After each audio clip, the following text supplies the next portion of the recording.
بتمشي فيه، يعني بتخرجوا وبتجيلي تاني يوم الصبح، فهو اليوم الوحيد ده اللي بتروح فيها لابنها. فطبعا هي كدبت في كل القصه دي كلها علشان محتاجه الفلوس عشان ابنها وتجيب له لبن وتراعي ابنها اللي لسه والداه وكده، فاضطرت انها تكذب الكذبه دي كلها. فطبعا انا لما فضلت تحكي لي انا صعبت عليا جدا، لان انا محرومه من الخلفه وعندي مشاكل وحالتي الصحيه، يعني الدنيا معايا مش احسن حاجه خالص، يعني بدون دخول تفاصيل، يعني في تفاصيل المشكله الصحيه اللي عندي ايه. فصعبت عليا. فالمهم فعلا كلمت ابنها وكلمت جوزها سوري يعني، وفتحت فيديو كول وقالت لي ده تاني يوم بقى الصبح. فانا سبتها طبعا ودخلت. يعني هو الدرجات دي تقدري تسيب ابنك ضناكي اللي انت لسه والداه عشان خاطر الفلوس؟ ما انت محتاجه فلوس تربي ابنها، وبقت بتضطر تشتري له لبن صناعي لانها ما بترضعوش. المهم تاني يوم فتحت لي فعلا فيديو عشان تاكد لي كلامها، قالت لي ممكن اجيبهم معايا المره اللي جايه. فوريت لي فعلا جوزها ووريت لي ابنها ومش عارفه ايه. فانا قلت لها ده اللي جه في بالي وقتها، قلت لها ارجعي ربي ابنك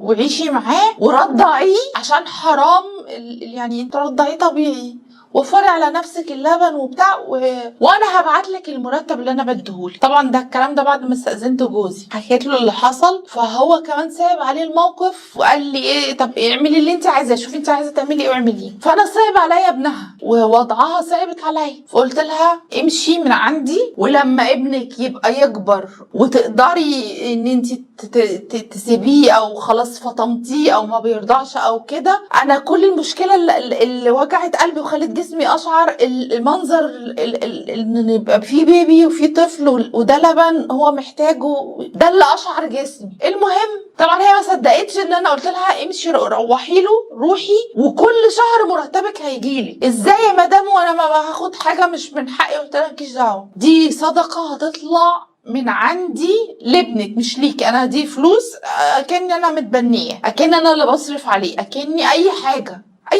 بس حسيت وقتها ان انا مرتاحه نفسيا جدا كده، وقعدت وطبعا هي مصدقتش وكانت متخيله ان انا هخلى بيها. قلت لها والله ما هخلى بيكي، هبعت لك، يعني انا بقول لك امشي روحي لابنك، ما انا انت مش مقصره معايا في حاجه يا ستي، خليكي قاعده واشتغلي وخدي الفلوس خلاص، بس انا بقول لك روحي وانا هدفع لك هديكي مرتبك، بس راعي ابنك وربيه وكبريه. طبعا مشيت وقعدت انا بقى بعد الموضوع ده، واديت لها طبعا مرتبها وبزياده وكل حاجه، وقلت لها بقى بيكلميني وعايزه تشوف ابنك كل شويه فيديو كول والكلام اللطيف ده. يعني قعدت بعدها كام يوم نفسيا كده حاسه انه في حاجه كده جوايا اللي هو، وما بقتش عايزه اخد الدواء، وصحيا حسيت انه في حاجه مختلفه في حياتي، في حاجه مش غلط، في حاجه صح حصلت في فوقه، زي ما اكون عارفين البني ادم اللي هو هبطان طول الوقت وعامل كده، وفجاه شم نفسه، عارف يتنفس، عارف يعمل حاجة. ده اللي حصل معايا. انا كان معادي مع الدكتور، كان مديني كورس علاج لمدة 3 شهور، فكان لسه معادي مع الدكتور اصلا بعد حوالي شهر ونص. فقاعدة مع جوزي كده فبيقول لي انا ملاحظ ان انتي نفسيا كده مبسوطة ومرتاحة وفيكي حاجة كده غريبة، رغم ان ما عندناش شغالة اليومين دول ولا حاجة. قلت له ما اعرفش، طبعا انا بدور على شغالة وكل حاجة برضه. قلت له ما اعرفش، بس انا حاسة ان انا في حاجة ومش عايزة اخد الدواء، وانا كويسة من غير الدواء. يعني انا قعدت يومين مثلا ما خدتش دواء، حاسه ان هو الدواء اللي تعبني ولا في ايه. قلت له بقول لك انا عايزه اروح للدكتور. قال لي بس احنا ميعادنا لسه بعد شهر ونص. قلت له انا عايزه اروح للدكتور. قال لي بتتكلمي بجد ولا في ايه؟ فرحنا للدكتور، فالدكتور نفسه قال لي احنا لسه ميعادنا بعد شهر ونص، انت ايه اللي جايبك دلوقتي مش بتخلصي كورس العلاج؟ قلت له لا انا بقى يعني انا مش عارفه، انا جيت لك، انا عايزه اشوفك، عايزه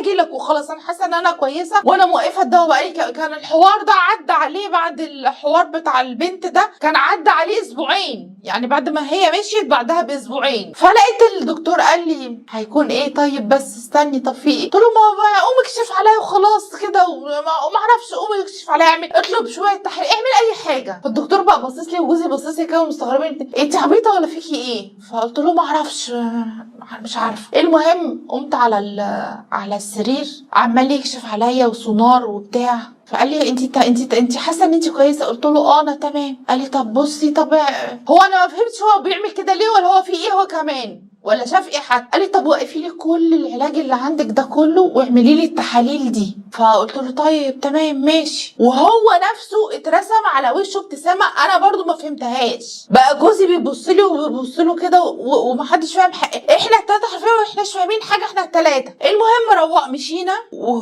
وقعدنا حوالي، هو المفروض ان في تحاليل بتتعمل، وبعدين اداني دواء يعني حاجه اخدها وتحاليل تاني وحاجات كده. عدى حوالي اسبوع كمان، وجوزي للاسف سافر ورجع، فقعدنا اسبوع تاني، وانا عايزه اروح للدكتور باي شكل، وهو جوزي مصمم ان هو لازم يروح معايا. يا عم سيبنا نروح، انا حاسه انه انا في حاجه غلط، في حاجه. فالمهم يعني ان الحوار ده عدى عليه حوالي اسبوعين، وبعت لها، كان طبعا ميعاد بقى الشهريه بتاعتها، بعتها لها الشغاله اللي كانت عندي. فرحت للدكتور، فالدكتور بيشوف التحاليل وعمل لي سونار تاني. قال لي لا، هو في معجزه حصلت، انت حامل. اللي هو انا واصله لمرحله من اليأس والعلاج بقالي اكتر من 3 سنين غير طبيعيه، وفي يومين وليله حالي اتبدل من حال لحال، وفوق كل ده المرض اللي عندي اصلا والعلاجات اللي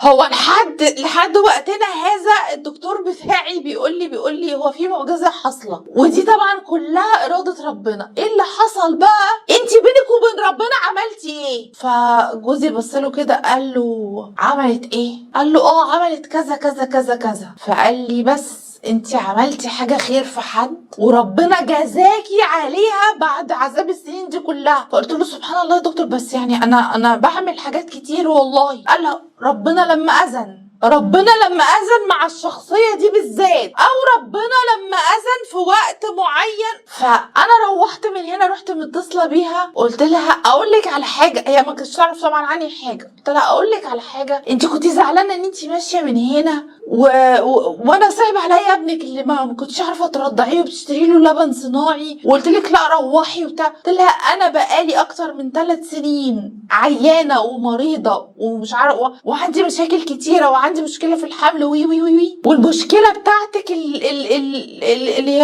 هي ربنا ألهمني فيها بكده كانت سبب ان انا بقيت حامل. هي ما بقتش فاهمة قوي ان بقول ايه، فهي لا هي فهمت ان انا مبسوطة وسعيدة. قلت لها هاتي لي ابنك وتعالي. جابت لي ابنها وجت، فضلت قاعدة معاه طول اليوم، وانا قاعده كده ببص في وش الطفل وبقول له انت كنت سبب ان انا هيجيلي واحد زيك. فملخص التجربه اللطيفه اللي احنا حكيناها دي اراده ربنا فوق اي شيء. وبرده حاجه مهمه جدا، داووا مرضاكم بالصدقه. بس كده.